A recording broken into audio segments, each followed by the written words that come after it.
Assalamualaikum warahmatullahi wabarakatuh. Pada materi kali ini, yakni pembahasan terakhir dari bab 1 ini, kita akan membahas mengenai penerapan sosiologi dalam kehidupan sehari-hari. Nah, tujuan pembelajaran kita kali ini diharapkan peserta didik mampu mengemukakan penerapan sosiologi dalam kehidupan sehari-hari. Sosiologi sebagai ilmu yang mempelajari masyarakat, sosiologi mengkaji berbagai kenyataan sosial yang ada di masyarakat. Ruang lingkupnya paling luas dibandingkan ilmu yang lainnya. Kita dapat membahas mengenai fenomena bahasa, fenomena kesenian, pemikiran, hukum, sejarah, bahkan hingga kuliner, dan perasaan. Seluruh kegiatan manusia sebagai anggota masyarakat beserta semua yang dihasilkan dari proses sosial menjadi objek kajian sosiologi. Mulai dari masalah kemiskinan, kejahatan, keluarga, konflik, dan lain sebagainya. Semua persoalan tersebut berkaitan erat dengan kehidupan sehari-hari manusia sebagai anggota masyarakat. Setiap persoalan dapat terjadi di masyarakat, meski frekuensi dan intensitasnya berbeda. Pada masa sekarang, kenyataan sosial yang sangat aktual adalah penanganan kemiskinan. Ada lagi sangat banyak pembahasan kenyataan-kenyataan sosial yang dapat dibahas oleh sosiologi, seperti pembangunan masyarakat, penanganan korupsi, penegakan hukum, dan integritas bangsa. Sosiologi dapat memberikan sumbangan berharga untuk menangani berbagai masalah tersebut.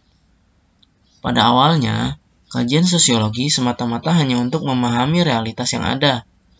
Kajian seperti ini bersifat murni keilmuan, misalnya masalah kemiskinan yang dialami masyarakat desa. Sebagai ilmu murni, sosiologi berusaha mencari tahu pengetahuan mengenai kemiskinan. Cara mencari tahunya, maka diadakanlah sebuah penelitian. Metode-metodenya telah kita bahas pada pembahasan sebelumnya.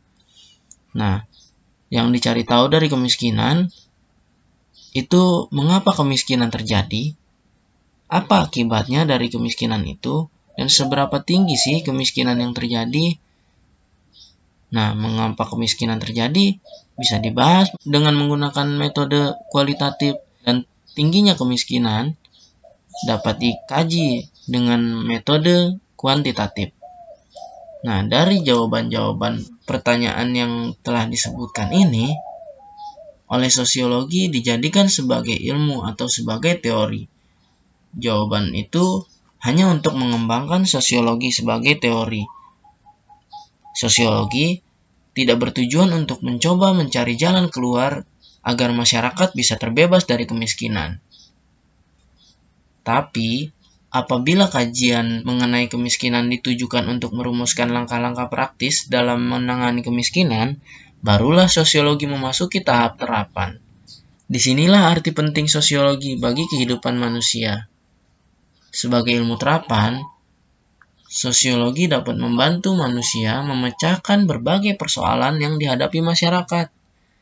Kemiskinan tidak semata dikaji untuk menghasilkan teori, tetapi dilanjutkan dengan upaya praktis untuk menangani gejala-gejala tersebut. Dari teori-teori yang telah ditemukan, pengetahuan-pengetahuan sosiologi atau ilmuwan-ilmuwan sosiologi dapat memberikan masukan-masukan atau saran-saran kepada lembaga atau institusi yang sedang menangani kemiskinan. Jadi, untuk menangani kemiskinan ini, sosiologi memberikan saran atau memberikan sumbangan-sumbangan keilmuan supaya penanganan kemiskinan itu dapat diupayakan terjadi dengan secepatnya. Selain fenomena-fenomena yang telah disebutkan sebelumnya sebagai objek kajian sosiologi, ruang lingkup sosiologi sangatlah luas, bahkan dapat membahas mengenai fenomena e-sport, kenakalan remaja, hingga K-pop. Coba kita bahas satu persatu. Fenomena e-sport sangat digandrungi oleh remaja saat ini. Nah, kita juga dapat mengkaji hal tersebut, seperti Apa sih sebabnya remaja saat ini sangat menggemari e-sport atau game online? Dan apa sih dampak yang terjadi jika game online ini digemari oleh remaja-remaja?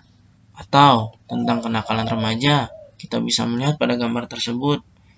Banyak anak-anak remaja yang sangat menyenangi atau menyukai naik truk atau naik kontainer. Atau kita bisa melihat ini sepertinya santri yang ingin menghadiri pengajian dengan menggunakan truk atau bahasa gaulnya nge-BM.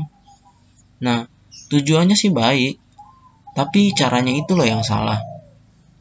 Nah, dari fenomena ini, sosiologi dapat mengkaji apa sih sebabnya kok santri-santri ini ingin menaiki kontainer atau truk. Lalu bagaimana sih menangani fenomena ini? Itu dapat dikaji oleh sosiologi. Atau yang terakhir nih, ini pasti sangat digemari oleh kaum-kaum wanita atau kaum-kaum perempuan. K-pop merupakan budaya dari Korea Selatan. Nah, budaya ini sangat cepat mengglobalisasi hingga ke Indonesia, hingga mengikis budaya-budaya yang telah ada di Indonesia, sehingga remaja-remaja sangat menggemari budaya-budaya K-pop. Nah, untuk menangani hal tersebut, sosiologi juga dapat mengkaji masalah tersebut. Seperti, mengapa sih kok remaja-remaja sangat menyenangi K-pop? Dari mana sih asalnya? Kok K-pop bisa sampai ke Indonesia? Lalu, bagaimana sih cara menjaga budaya Indonesia agar tidak tersisihkan oleh budaya-budaya dari luar? Nah, itu dapat dibahas oleh pengetahuan sosiologi. Kesimpulan dari materi kali ini, luasnya ruang lingkup objek kajian sosiologi menyebabkan bidang-bidang kehidupan yang dijangkau penerapan sosiologi pun sangat luas. Semua sisi kehidupan manusia dapat dijangkau oleh sosiologi. Oleh karena itu, memiliki pengetahuan sosiologi sangatlah penting bagi siapa saja tanpa perlu menjadi ilmuwan sosiologi. Sekian, terima kasih dari pembahasan kali ini. Apabila ada pertanyaan, silakan langsung ditanyakan kepada guru mata pelajaran sosiologi. Assalamualaikum warahmatullahi wabarakatuh.